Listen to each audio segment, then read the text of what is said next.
I would like to start to introduce a video that gives the impression of the close collaboration between professional and grassroots football, and also is kind of a presentation of Norway. So.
This video was made prior to the Premiership season in 2010, and it's a Norwegian broadcasting company that made it. So we think it's a good, it gives a good impression about Norwegian conditions. So it's nice to show. So, well, to talk about the grassroots football in Norway, it's very important to have a few topics that is central for us, and it's. The first thing is that we control all grassroots football in the country. So there's no other associations. It's controlled by the NFF. All grassroots football is run by the clubs. So it's like no school activity, no private activity. It's controlled by the FA. And second, it's important to put forward the values, because we have this football for all approach. So over the years we have tried to encourage the football for all approach, and that we have succeeded in having the children's football. 7 out of 10 boys in Norway between 10 and 12 are playing football. That figure is very, very good, we think. So we will learn about the numbers in a few minutes, but grassroots movement is huge in Norway. Grassroots football is non-competitive until the age of 13. We think that's a key success factor, because having a non-competitive approach makes all the kids wanting to play football. So having the kids in community clubs, all different skills can be a part of the club. So this is our football line. as you can see, it's the national FA and it's the regional FAs. And the regional FAs are organized by a number of instructors that works with the clubs.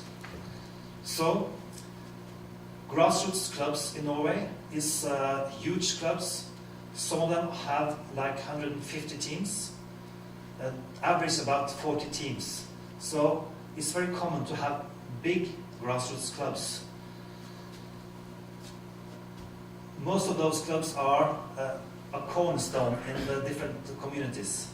So the community is very enthusiastic about their club and supporting the clubs with the fundings and with work. So it's also they are very occupied with values. The parents working in the community clubs are very concerned about the values for the children. So everyone in the community wants to take part in the club in order to put forward good values. Of course, having big clubs, we are challenged because it's very difficult to run big clubs. Having a club with 150 teams makes it like a small company. So if you want to run that club in a good way, it's very important to organize the volunteers. Some clubs are successful in organizing their clubs. Other clubs struggles. So for us, working in the FA, it's very important to be supportive towards the clubs because it's a hard struggle for a few clubs. So we have good stories and we have the bad stories. But big clubs needs to be supported. So in order to have quality in those clubs, we think it's important to have a good action plan. So we have recently made a new action plan that works, we think, very good. Two topics I would like to put forward. First of all, action plan in Norway is like our board is very occupied that the professional football and grassroots football is equal. So regarding money, regarding the priorities, grassroots football is as important as professional football. And for us working with grassroots, that is a big benefit for us. So, and the second is that the action plan, us controlling the grassroots, makes us able to control the activity from our technicians to the clubs. The football line is tight and we can control the activity in the clubs. So, the action plan is, of course, it's very important for us to put forward the values in order to keep up and to control the football for all approach because it's difficult. A few coaches very much like to have the 8-year-olds to compete and to put up league tables. So to hold on to the non-competitive approach is very important for us to be there for the clubs and to make arguments and have them to understand why football for under 12 must be non-competitive. So the action plan is very clear on that topic. Also, the action plan, in order to be effective for the clubs, is important to have clear targets and measurable goals. So, for us, this tool has been a big success. So, a little bit more about the clubs. This is one example of a club. As you can see, running a club with like 150 teams, you need to organize the volunteers. So, very often, you have to have a sports committee that controls what the coaches do. So this club, Norway, is very clear that football should be like possession play. So there's a sports committee making sure that the coaches are doing possession play approach. Also, of course, facilities and the clubhouse and the match arrangements. you need to have volunteers that runs and works in order to improve the facilities and to paint the wardrobes and so on. So it's very important for the clubs to have volunteers doing that job. So of course fundraising, equipment, all those important topics is very important to be well organized. If this is not well organized, the volunteers quit after 1 year. So how do we help the clubs to organize themselves is one of our biggest challenges. The big benefit from being a big club is, of course, if it's well run, we attract players. So better run club, more players. So it is important to empower the clubs to organize themselves. So last year we came to Scotland and we tried to learn about your kite mark structure, and currently we are launching a system similar to it.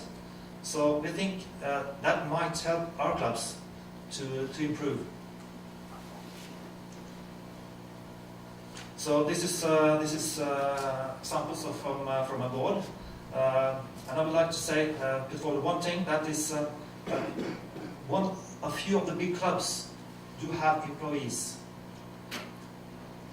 In some clubs that is a big success because the employees organize teams of volunteers doing the same thing, facilities, sports development and so on, but the employee organizes it. In other clubs, having an employee has destroyed the clubs because when they have employed a director or something, the volunteers stand back and the club gets into more trouble. So having employees is quite difficult. It could be excellent, it could be difficult. So how to organize the collaboration between employees and the volunteers is also a big challenge.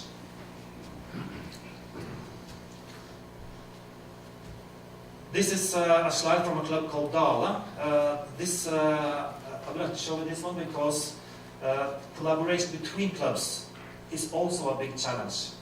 We have got a lot of areas in Norway is successful. We have clubs working tight together, collaborating with players, with facilities, with education.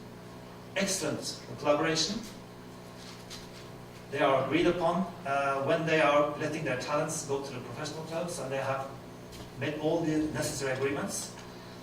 But in some areas, this is big trouble because they are picking players from each other and arguing, you know, and it's very hard to have them as collaborators because of them picking players. So then again, for us working in the FA, try to have the clubs to be sensible and to try to think about the players and their benefit. It's important to have the clubs to sit around the table and to collaborate with each of the different topics. So this is how we try to organize our approach to the clubs. As you can see, this is 18 regions in Norway. I think you have 5? 7? 6? Okay. So it's we have this kind of the same structure as you have, but you have 18 regions. Of course, it's also because of the country and the geography. You are running all the education and the play development part. We are doing club development. So our kite mark system that we are launching this autumn is club development. And also we support the facilities development part. So as you can see from this slide, constructing facilities is of course in Norway very important.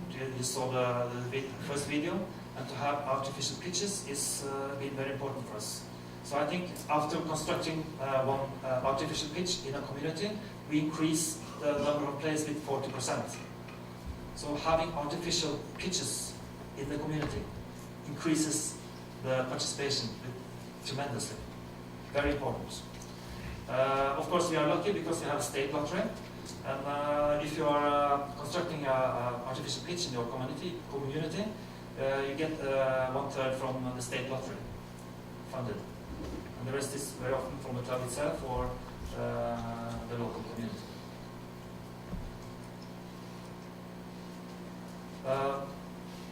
Very shortly, this is how a regional FA is organized.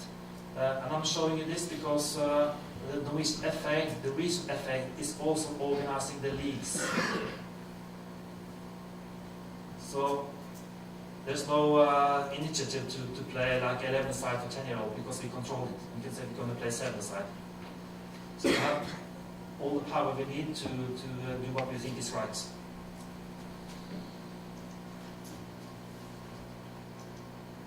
So this is my department, and it's just to show the different areas we're working within. So we have a large development department that we have constructed in order to be there for the clubs.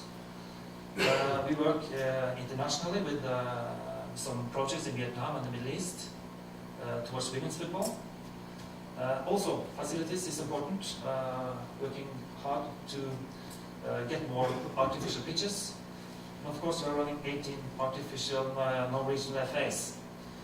So, one thing I would like to show you that could be like inside organization, but I think it's important anyhow. It's this model. It used to be like this in Norway. The professional football technical staff worked in the one department, and the grassroots technical staff worked in another department. It has been like this for 10 years, but because of the significance of grassroots and the competence in the technicians on the grassroots department, the board decided a year ago to put those departments together. So at the moment, the grassroots technicians and the professional technicians are working together. Because we think that's the benefit of professional football. It's good for professional football to have the grassroots technicians with them. So we try to build a strict line between the 6-year-olds and the national team players. That is within our department now. So this is the technical structure. You know, this is me directing it, and it's Stig controlling the technicians from both departments. You say sub-departments? Yeah, that was a short introduction to Norway. I know Stig will get deeper into the topics and talk more about the values and how we are running grassroots. So,